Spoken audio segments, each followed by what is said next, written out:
आज यहाँ पर हम एक नई सीरीज़ की शुरुआत करने वाले हैं और ये सीरीज़ मेरी आज तक की जितनी भी सीरीज़ मैंने करी हैं, जो भी वीडियोस मैंने बनाई हैं, उस सबसे बिल्कुल अलग होने वाली है, क्योंकि इसमें हम साइकोलॉजी की डेप्थ में जाने वाले हैं।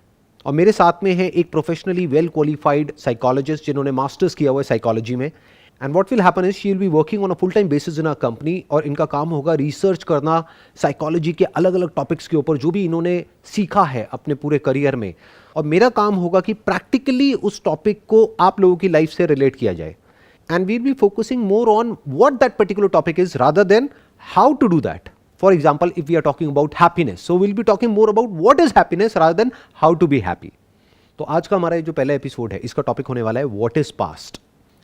तो अब मैं आपसे समझना चाहूंगा, जो भी आपकी क्वालिफिकेशन है, जो भी आपका एक्सपीरियंस है, उसके according what is past. Psychology में पास्ट उन चीज़ों को बोलते हैं जो भी हमने अभी तक इवेंट्स एक्सपीरियंस किए हैं, जो भी अभी तक नेगेटिव या पॉजिटिव चीज़ें इस पॉइंट तक लाइफ में हमने एक्सपीरियंस की, वो सारी पास्ट में आती हैं। कॉन्शियसली सबकॉन्शियसली हमने अपने पास्ट एक्सपीरियंसेस को कैसे व्यू किया है, वो डिपेंड करेगा, डिसाइड करेगा हमारी अप्रोच लाइफ में कैसी होगी। So that is how psychology will define past. तो अब इसमें क्या इश्यूज आते हैं, ऐसी क्या प्रॉब्लम्स आती हैं पास्ट से related? You must have dealt with like say all kinds of people from all kinds of backgrounds. तो क्या ऐसे इश्यूज हैं जो पास्ट से रिलेटेड आते हैं? ज़्यादातर प्रॉब्लम्स जो मेरे पास आते हैं वो रिलेशनशिप्स को लेकर के आते हैं, स्पेशली अनमैरिड रिलेशनशिप्स को लेकर के, या पास्ट में किसी ने मेरे साथ कुछ किया, मैं वो लेट को नहीं कर पा रहा, ऐसा क्यों हो रहा है मेरे साथ, मुझे बहुत टाइम पहले की चीज़ें याद आती हैं और फिर मुझे रोना आता है। तो एज अ साइकोलॉजिस्ट आप कैसे डील करते हो ऐसे लोगों से जो कि अपने पास्ट में जाकर के स्टक हो गए हैं? यूजुअली एज अ साइकोलॉजिस्ट हम उन्हें बोलते हैं कि वो एक्सेप्ट करें, और जो वो हो चुका है वो पास्ट में था, so you have to let it go. अभी आपने बात करी एक्सेप्टेंस की, ये बात थ्योरेटिकली सबको पता है।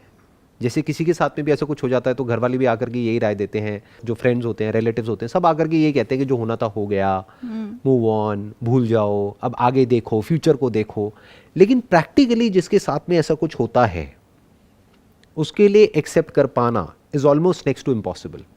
तो सर इसी पे बात आगे अगर करते हैं हम, तो फिर लोग चाहते क्या है अपने पास से? अगर वो एक्सेप्ट नहीं करना चाहते, वो सीखना नहीं चाहते अपने पास से, तो क्या वो सिर्फ अपने आप को सेल्फ जस्टिफाई करना चाहते हैं? वो सेल्फ जस्टिफाई नहीं करना चाहते हैं, क्योंकि वो एक्चुअल में बाहर आना चाहते हैं। बिकॉज क्या होता है कि किसी को भी वो पेन अच्छा नहीं लगता है, बट होता क्या है कि उनको ये नहीं पता है कि वहाँ से बाहर कैसे आना है। जितना वो पास के बारे में सोचते हैं, उसके साथ में जो भी सेंसेशंस जुड़ी हुई हैं, जो भी एसोसिएशंस है इन टर्म्स ऑफ सेंसेशंस, वो ट्रिगर हो जाती है एट अ फिजिकल लेवल। और जितनी वो ट्रिगर हो जाती है और वाले थॉट्स आने लग जाते हैं। तो थॉट्स की और फीलिंग्स की एक ऐसी साइकिल बन जाती है जहां से बाहर निकल पाना is almost next to impossible, जब तक कि हम ये ना समझ लें कि what is past, not how to get rid of past, because there is no way of getting rid of past. आप बताओ कि अगर किसी के साथ में एक्चुअल में कुछ हो गया है एंड वी से कि आप एक्सेप्ट कर लो या भूल जाओ, तो कैसे भूलें और कैसे एक्सेप्ट करें? किसी और के लिए कहना बड़ा आसान है, एक थेरेपिस्ट के लिए कहना बड़ा आसान है, या मैं अगर स्टेज पर यहाँ पर खड़ा हूं तो मेरे लिए कहना बड़ा आसान है कि अरे क्या हो गया, पास में कुछ हो भी गया तो भूल जाओ ना उसको, जस्ट मूव ऑन। बट अगर उसको ये लगता है कि उसके साथ में कुछ बहुत गलत हुआ है, कुछ अनफेयर हुआ है, तो क्या वो उसको भूल सकता है या भूल सकती है? हम कभी नहीं कहने चाहते कि आप भूल जाओ इस चीज़ को। हम हमेशा उसके इम्पैक्ट क्या हैं फ्यूचर पे और प्रेजेंट में क्या इम्पैक्ट्स हैं उस पर डील करते हैं। बट मैंने ये चीज़ बहुत देखी है लोगों में कि सिवियर केसेस की सर बात अलग है, बट अगर नॉर्मल जनता की हम बात करें तो मैंने देखा है कि ये जानते हुए भी कि जिस चीज़ को आप एनर्जी देते हो वो जल्दी ग्रो करती है, लोग अपने पास्ट में ही घूमते रह जाते हैं। उनसे मुझे समझ नहीं आता कि लोग कैसे बाहर आएँ। क्या ये क्वेश्चन ज़्यादा इंपॉर्टेंट है कि वहाँ से बाहर कैसे आएँ, या ये क्वेश्चन ज़्यादा इंपॉर्टेंट है कि व्हाट इज़ पास्ट, जो कोई भी नहीं पूछता है? ये क्वेश्चन हर कोई पूछता है कि उससे हम बाहर कैसे आएँ, कि हमारे साथ में कुछ गलत हो गया है पास्ट में और हम उसको भुला नहीं पा रहे हैं, वहाँ से बाहर कैसे आएँ? Is that question more important, या फिर ये क्वेश्चन ज़्यादा इंपॉर्टेंट है what is past? For example कि अगर कोई है इंसान जो किसी भूत से डर रहा है, तो क्या क्वेश्चन ज़्यादा इंपॉर्टेंट है कि हम उस भूत से कैसे बचे, या फिर व्हाट इज़ घोस्ट? तो सर अगर आपको डिस्क्राइब करना है कि पास्ट क्या है तो आप कैसे डिस्क्राइब करेंगे? देखो, एक हो सकता है मेरा स्टैंड पॉइंट, एक हो सकता है आपका stand point. That is basically nothing but a subjective point of view. Now let's try to look at it as it is. इसकी रियलिटी को समझने की कोशिश करते हैं कि what exactly is past, not how to change your past और how to accept your past और how to get rid of your past. यहाँ पे पास्ट को हटा करके हम घोस्ट वर्ड भी लगा सकते हैं। how to accept a ghost or how to get rid of the ghost, how to forget the ghost. You can't, because it does not exist. It's just in your brain. In reality it's not there. Similarly, अगर हम past की बात करते हैं तो past क्या है? जो आपके साथ में एक्सपीरियंसेस हुए वो पास्ट है, या उससे रिलेटेड जो हमारे माइंड में कहानी घूम रही है वो पास्ट है? और क्या ये दोनों एक ही चीज है या अलग अलग है? एक है जो एक्चुअल में हमारे साथ में होता है या एक्चुअल में इस दुनिया में होता है, दूसरा है जो हमारा इंटरप्रिटेशन होता है और what happened. For example, there are two people in a relationship. अगर दोनों से पूछा जाए कि ये जो आपकी रिलेशनशिप थी, मान लो 5 साल की, अगर उसको आपको डिफाइन करना हो एक पेपर के ऊपर, तो वो रिलेशनशिप क्या थी, तो दोनों की जो स्टोरी है वो बिल्कुल अलग होगी एक दूसरे से. दूर दूर तक कुछ भी मैच नहीं हो रहा होगा. कुछ सिमिलैरिटीज होंगी, कुछ ऐसे इवेंट्स जो दोनों सेम तरीके से डिस्क्राइब कर रहे होंगे, but in majority of the cases सब कुछ अलग अलग होगा. यानी दो अलग अलग स्टैंड पॉइंट्स हो गए. एक स्टैंड पॉइंट से देखोगे तो वो कहानी कुछ और है, दूसरे के स्टैंड पॉइंट से देखोगे तो कुछ और है. फॉर एग्जाम्पल, कोई इंसान है, उसको अपने पेरेंट्स से प्रॉब्लम है, पेरेंट्स के घर में लड़ाई झगड़े होते रहते थे, वॉट एवर इट इज, तो उसके माइंड में पहले से ही एक हीरो बना हुआ है, एक विलन बना हुआ है.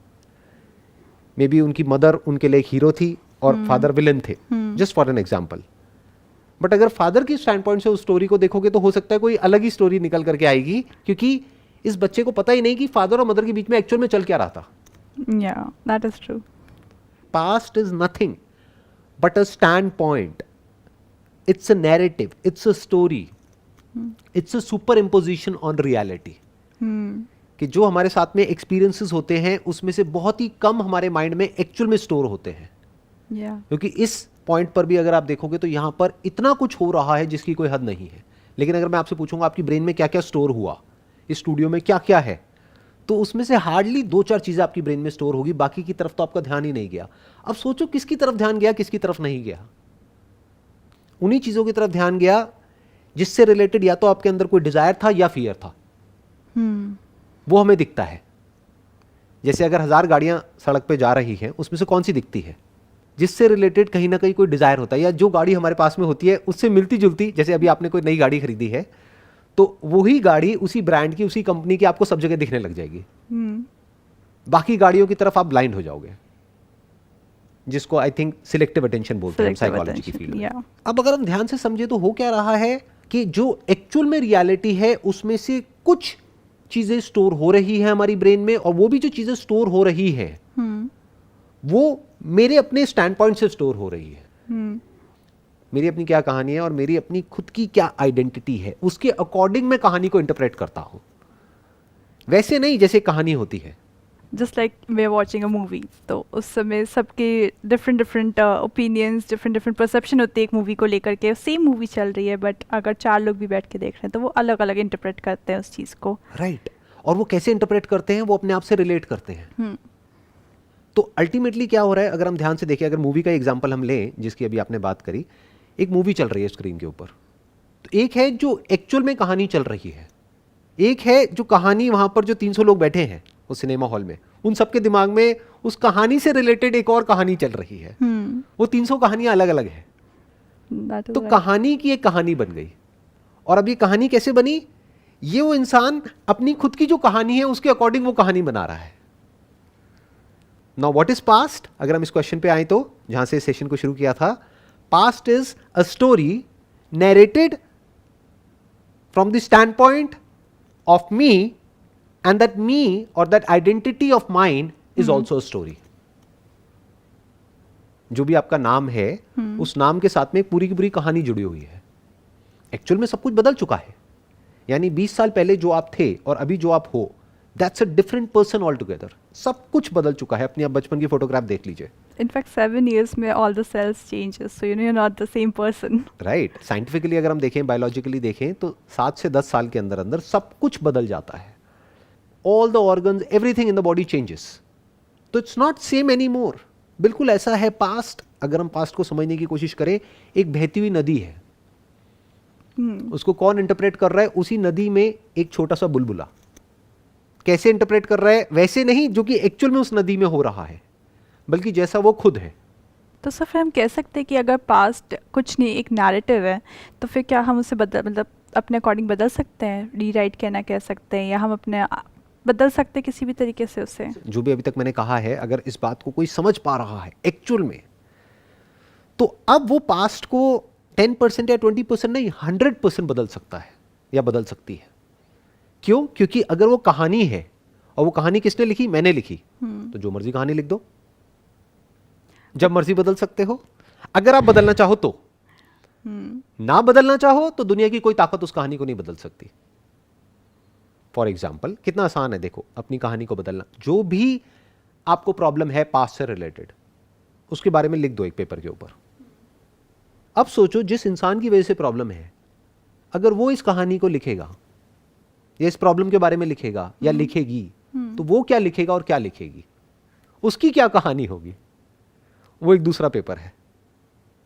तीसरा पेपर है, मानो इन दोनों का कोई कॉमन फ्रेंड है, वो क्या लिखेगा या क्या लिखेगी। कॉमन फ्रेंड है लेकिन अनबायस्ड है, किसी एक की तरफ नहीं है दोनों में से, वो फिर भी नियर टू रियलिटी होगा क्योंकि अनबायस्ड हो गया ना, उसको इन दोनों से ही कोई लेना देना नहीं है। फिर एक चौथी कहानी होगी जो लड़के के किसी फ्रेंड के या उसके भाई के पॉइंट ऑफ व्यू से लिखी गई होगी, वो एक अलग कहानी होगी। एक कहानी हो सकती है जो लड़की है उसकी बहन के पॉइंट ऑफ व्यू से या उसकी बेस्ट फ्रेंड के पॉइंट ऑफ व्यू से, वो एक अलग कहानी होगी। तो अगर कोई इंसान एक्चुअल में अपने पास से फ्री होना चाहता है या अपने पास को बदलना चाहता है, तो अगर उसने एक्चुअल में थोड़ा टाइम निकाल करके ये 5 कहानियां लिख दी और अपने आप से एक क्वेश्चन पूछा कि इन 5 में से सच कौन सी है, वहां से शुरुआत हो जाएगी उसके पास के बदलने की। Not on a temporary basis but on a permanent basis. So बस हमें स्टैंड पॉइंट अपना बदलना है, वो व्यू बदलना है, और फिर हम कह सकते हैं कि अब ये पास्ट चेंज्ड है। अब यहाँ पे ये भी समझना पड़ेगा कि is it a different view और a different stand point of looking at reality, और it's becoming free from all stand points. It's just looking reality as it is. एक है इस मग को हम अपने अपने स्टैंड पॉइंट से देखें, तो आप कुछ और डिफाइन करोगे, मैं कुछ और डिफाइन करूंगा, राइट? आप कहोगे बहुत अच्छा है, मैं कहूंगा नहीं बेकार है। तो 2 अलग अलग स्टैंड पॉइंट्स हो गए। एक क्या हो सकता है, एज इट इज देखना, ना अच्छा है ना बेकार है, वो तो हमारा अपना पॉइंट ऑफ व्यू है। ये क्या है, एक स्टील का मग है, बस खत्म। पर आपको लगता है कि लोग इतना ज़्यादा ध्यान देते हैं कि हम रियलिटी को रियलिटी के थ्रू ऑब्जेक्टिव तरीके से देखें, बेसिकली वो चीज़ नहीं है लोगों में। अब यहाँ पे थोड़ा सा समझना ये पड़ेगा कि एक वे इसका ये हो सकता है कि हम अपने पास्ट को ऑब्जेक्टिवली देखें, बट वो भी हम नहीं देख पाएंगे क्योंकि वो हमारी ब्रेन में स्टोरी नहीं है। स्टोरी वही हुआ है जो हम करना चाहते थे, जिससे रिलेटेड हमारे अंदर डिजायर्स थे या डर थे। अगर मैं आपको कहता हूँ बचपन से आज तक आपके साथ में जो भी कुछ हुआ है उसको शॉर्ट में बताइए, तो आप क्या बताएंगे? वही बताएंगे जिससे रिलेटेड या तो अच्छी यादें हैं या बुरी यादें हैं। बीच का कुछ तो याद ही नहीं है। एक्चुअल में रियलिटी बीच में है। एक्चुअल में रियलिटी ना तो अच्छी है ना बुरी है, जैसी है सो है। ये अच्छा और बुरा क्या हो गया, आपका अपना एक स्टैंड पॉइंट हो गया।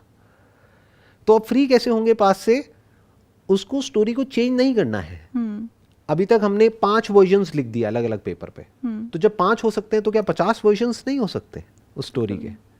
जब 50 हो सकते हैं तो क्या 500 नहीं हो सकते, 5000 नहीं हो सकते, 5 लाख वर्जन्स नहीं हो सकते? तो क्यों टाइम खराब करना है अपना 5 लाख स्टोरीज लिखने में? अलग अलग 5 स्टोरीज लिखी और उठा करके उन 5 पेजेस को हमने फाड़ करके डस्टबिन में फेंक दिया। मतलब क्या, कहानी है, क्या फर्क पड़ता है? हम फ्री हो गए पास से। That is right. यानी कहानी को कहानी की तरह देख लिया। जैसे एक मूवी है, उससे फ्री होने का मतलब क्या है कि मूवी देखें और हमारे अंदर कोई फीलिंग्स ना हो, कोई इमोशंस ना हो, हमें रोना ना आए, हंसना ना आए, हमें डर ना लगे। अगर हम एक हॉरर मूवी देख रहे हैं तो डर में भी तो मजा आता है, तभी तो मूवी देखते हैं हॉरर, नहीं तो कोई देखेगा क्यों? इसका मतलब क्या है, फीलिंग्स रहेंगी, इमोशंस रहेंगे। पास्ट से फ्री होने का मतलब ये नहीं हमारे अंदर फीलिंग्स और इमोशंस हट जाएंगे या हमारे अंदर फीलिंग्स और इमोशंस उठने बंद हो जाएंगे। तब तो हम एक साइकोपैथ बन जाएंगे, हमें कुछ फील ही नहीं होगा। ऐसा नहीं होगा, सब कुछ फील होगा जैसे मूवी में होता है। हंसना भी आएगा, रोना भी आएगा, डर भी लगेगा, मजा भी आएगा, पेन भी होगा, सब कुछ होगा। बट मूवी से हम क्यों फ्री हो जाते हैं? बिकॉज हम उससे एक स्टोरी की तरह देखते हैं, एक लेवल तक ही कनेक्ट करते हैं और फिर उसे लेट गो कर देते हैं कि ठीक है अब इंजॉय कर लिया, अब हो गया खत्म। ऐसे ही अगर हम अपने पास्ट को देख सके कि वो कुछ नहीं है, एक कहानी है जो अंदर यहाँ पर दिमाग पे चल रही है, जैसे एक मूवी की स्क्रीन होती है, ऐसे ही एक ब्रेन एक स्क्रीन की तरह हो गई। इस पर कुछ प्ले हो रहा है, कुछ रिपीट हो रहा है, और किसी और की ब्रेन है, उस पर कुछ और रिपीट हो रहा है। वो एक्चुअल में कहीं भी नहीं है, वो भूत है। जैसे हो सकता है आपने भगवान शिव के बारे में कुछ सुना होगा कि भूतों की टोली उनके पीछे चलती है। इसका मतलब क्या है? It is symbolic for the past. Past is nothing but भूत। It's not there. बिल्कुल ऐसा एक बहती हुई नदी है, उसकी कोई इमेज हमने स्टोर कर ली है और हम उसी इमेज को बार बार रिप्ले करते चले जा रहे हैं, और हम कह रहे हैं देखो ये हुआ, वो हुआ, वो हुआ, जबकि वो इमेज डिस्टॉर्टेड है, क्योंकि उसमें एक्चुअल तो कुछ दिखा ही नहीं। जैसे एक बुलबुले में एक्चुअल जो कुछ होता है आसपास में वो नहीं दिखता है, डिस्टॉर्टेड दिखता है। जैसे एक मिरर नहीं होता ऐसे एक शेप का सेमी सर्कल में, उसमें हम जा करके अपनी इमेज देखेंगे तो कुछ और दिखेगी। अब तो आई एम नॉट श्योर ऐसा होता ही नहीं होता है, बट बचपन में मैं जाता था, ऐसे कुछ मेले होते थे, अभी भी शायद होता है सूरज कुंड में और यहाँ पे, जहाँ पर एक वो बना होता है जहाँ पे मिरर्स होते हैं तरह तरह के। एक मिरर में देखो तो हम कुछ और लगते हैं, दूसरे में देखो कुछ और, तीसरे में कुछ और। तो मिरर क्या हो गया? मैं, जिसके थ्रू मैं रियलिटी को इंटरप्रेट कर रहा हूं, वो मिरर ही डिस्टॉर्टेड है। इस सच को भी देखना पड़ेगा।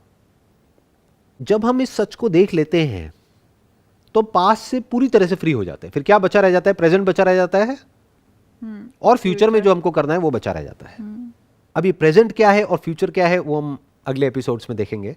What is present, what is future, उसकी भी डेप्थ में चलेंगे। बट अभी फिलहाल के लिए पास्ट से फ्री होने का यही एक तरीका है। तो सर मेरा एक क्वेश्चन है आपसे कि आपने कहा पास्ट सिर्फ एक नैरेटिव, एक स्टोरी है, लेकिन अगर किसी के साथ कुछ किसी तरीके का क्राइम हुआ है या सेक्सुअल अब्यूज़ ही ले लेते हैं, हमें किसी तरीके की ऐसी चीज़ हुई है, वो कैसे उस चीज़ को सिर्फ एक स्टोरी समझ करके भूल जाए? वो तो उसके साथ हुआ है, वो तो रियलिटी है, उससे निकलना उसके लिए काफ़ी मुश्किल हो जाएगा, उसको एक स्टोरी की तरह सोचना बहुत मुश्किल हो जाएगा उसके लिए। जो आपका क्वेश्चन है ना, उसके दो एस्पेक्ट्स हैं। एक है जो उस इंसान के साथ में एक्चुअल में हुआ है, मान लो बचपन में सेक्सुअल अब्यूज़ हुआ है, तो वो कोई स्टोरी नहीं है, वो एक्चुअल में हुआ है, वो रियलिटी है। बट जो वो पर्सन है जिसके साथ में वो हुआ है, वो पर्सन तो अब सेम नहीं है ना। क्या वो बच्चा जिसके साथ में वो हुआ है 20 साल पहले या 10 साल पहले, क्या अब वो सेम है फिजिकली या बिल्कुल अलग है? अलग। बेसिकली इसके दो एस्पेक्ट्स हैं पास्ट के।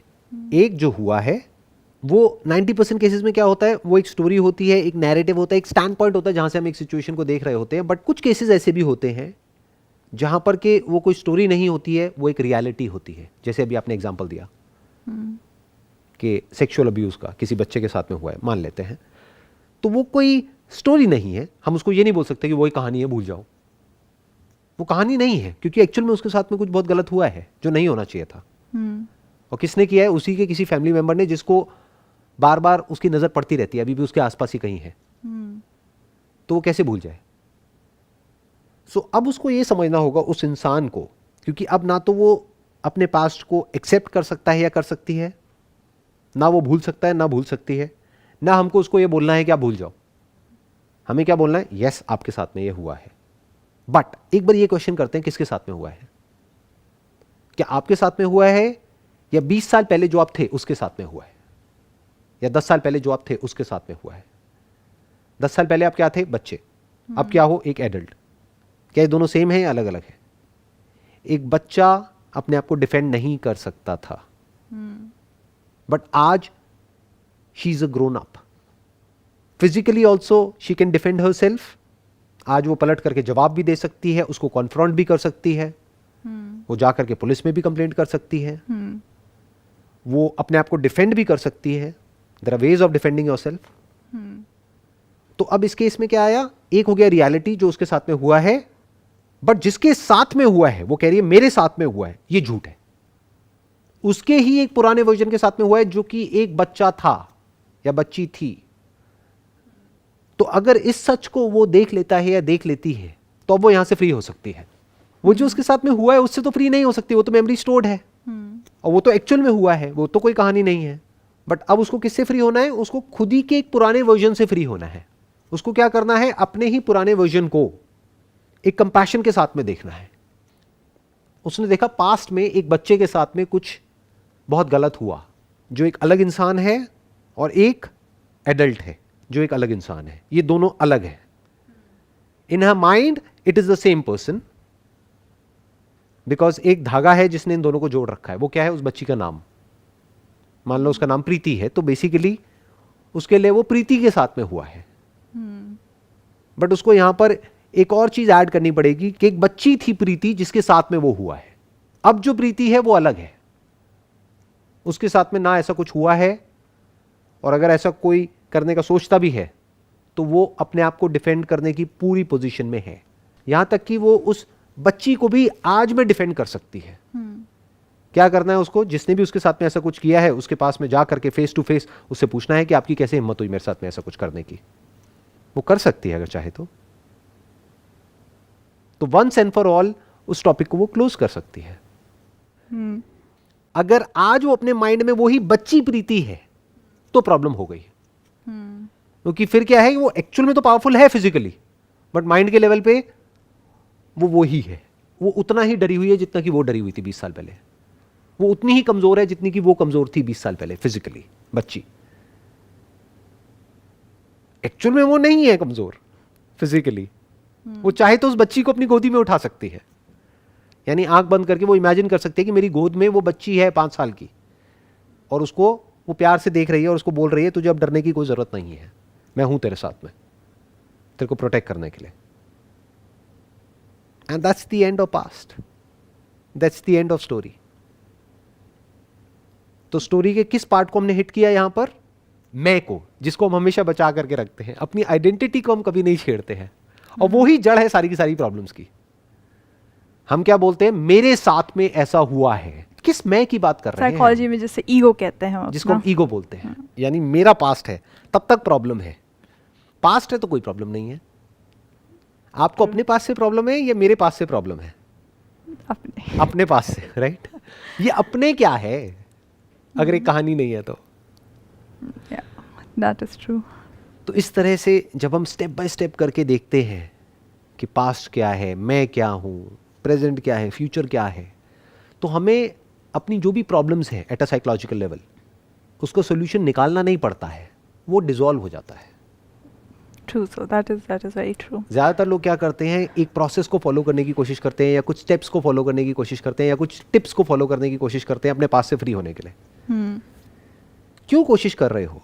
क्योंकि आपको लगता है वो सच है, तभी तो कोशिश कर रहे हो।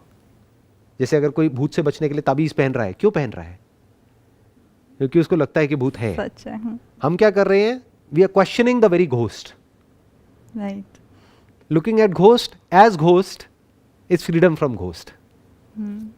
भूत को भूत की तरह देख लिया, अब हम भूत से फ्री हो गए, खत्म। तो उसके साथ में जितनी भी एक्सरसाइजेस थी, रिचुअल्स थे, प्रैक्टिसेस थी, थेरेपीज थी भूत से फ्री होने के लिए, उस सब की कोई जरूरत नहीं है। It's not required any more. अगर हम भूत के सच को देख लें तो, ऐसे ही अगर हम पास्ट के सच को देख लें, जो देखना बहुत ही आसान है, बस थोड़ी सी हिम्मत चाहिए एक इंसान के अंदर कि वो खुद को क्वेश्चन कर सके। क्योंकि ज्यादातर लोग क्या होते हैं, वो दूसरों को तो क्वेश्चन कर देते हैं, वो गलत है, वो गलत है, वो गलत है, वो गलत है, वो उंगली कभी घूम करके खुद तक आती ही नहीं है। अगर वो खुद पर एक क्वेश्चन मार्क लगा सकें और वो ये देख सके जो भी कुछ वो सोच रहे हैं अपने माइंड में पास्ट से रिलेटेड, उसकी एक्चुअल में कोई रेलेवेंस नहीं है, कोई एग्जिस्टेंस नहीं है आज की डेट में, तो वो पास्ट से फ्री हो सकता है। This is absolute freedom from past.